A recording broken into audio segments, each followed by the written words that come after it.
హైదరాబాద్ లో కురుస్తున్న భారీ వర్షాల నేపథ్యంలో మూసీ నది ఉధృతంగా ప్రవహిస్తోంది. దాంతో రహదారులపైకి వరద చేయడంతో రాకపోకలు బ్రేక్ పడింది.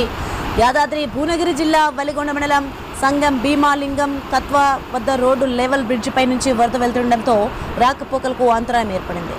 ముందస్తు చర్యగా బొల్లెపల్లి టు సంగం చౌటుప్పల్ మధ్య రాకపోకలు నిలిపివేసి పోలీసులు బారికేడ్లు ఏర్పాటు చేశారు.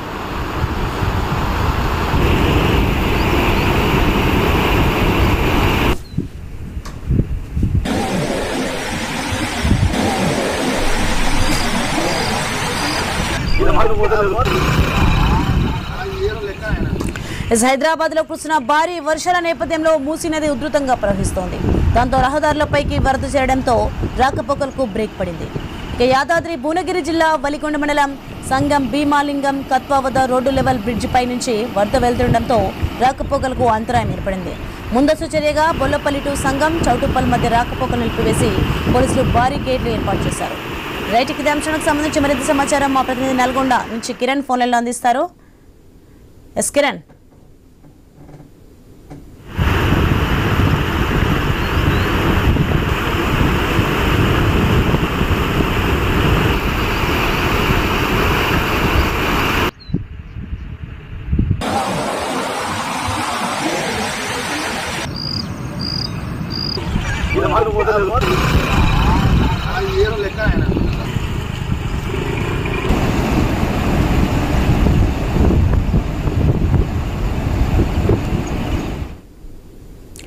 హైదరాబాద్ లో కురుస్తున్న భారీ వర్షాల నేపథ్యంలో మూసీ నది ఉధృతంగా ప్రవహిస్తోంది. దాంతో రహదారులపైకి వరద చేయడంతో రాకపోకలకు బ్రేక్ పడింది.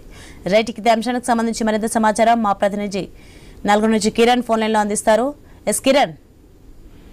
సోని, గత వారం 10 రోజులు కూడా హైదరాబాద్ లో కురుస్తున్న వర్షాల తోడు హైదరాబాద్ నుంచి వస్తున్న వరదల నేపథ్యంలో మూసీ నది ఉధృతంగా ప్రవహిస్తున్న పరిస్థితి అయితే ఉందని చెప్పొచ్చు. దాంతో యాదాద్రి భువనగిరి జిల్లా భువనగిరి, వలిగొండ, బీబీనగర్, ఈ చౌటుప్పల్లి మండలాలకు సంబంధించి ప్రాంతాల్లో కూడా మూసీ వరద మొత్తం కూడా రహదారులపై చేరుతున్నటువంటి నేపథ్యంలో పలు గ్రామాలకు రాకపోకలు అయితే నిలిచిపోయినటువంటి పరిస్థితి అయితే ఇక్కడ కనబడతా ఉంది. ఇటు ఒలిగొండ టు సంగం కావచ్చు, బీబీనగర్ మండలం పెద్దరావులపల్లి వద్ద కూడా మూసీ ఉధృతి కూడా అక్కడ మొత్తం కూడా ముందస్తు చర్యగా కూడా పోలీసులు బారికేడ్లు అయితే ఏర్పాటు చేసినటువంటి పరిస్థితి అయితే ఉందని చెప్పొచ్చు. ఎక్కడైతే మూసీ నదిపై కూడా వరద భారీగా ప్రవహిస్తున్నటువంటి ఆ ప్రాంతాల్లో కూడా పోలీసులు అలర్ట్ అయ్యారు. అక్కడ గ్రామాలకు మొత్తం కూడా రాకపోకలు అయితే నిలిపివేసి అక్కడ బారికేడ్లు అయితే ఏర్పాటు అయితే చేస్తున్నటువంటి పరిస్థితి అయితే ఉంది. ఇటు ముందస్తు జాగ్రత్తగా 2 రోజుల క్రితం నేలపట్ల గ్రామ శివారులో ఒక కారు వరద ఉధృతికి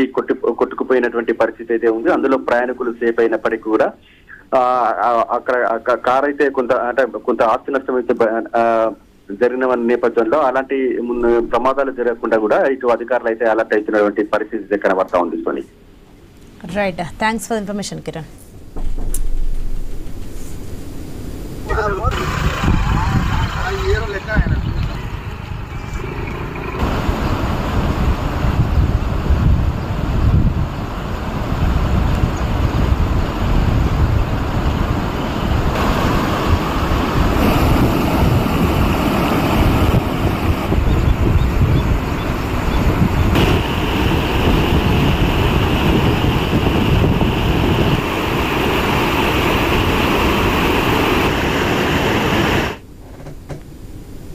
శ్రీశైలం జలశ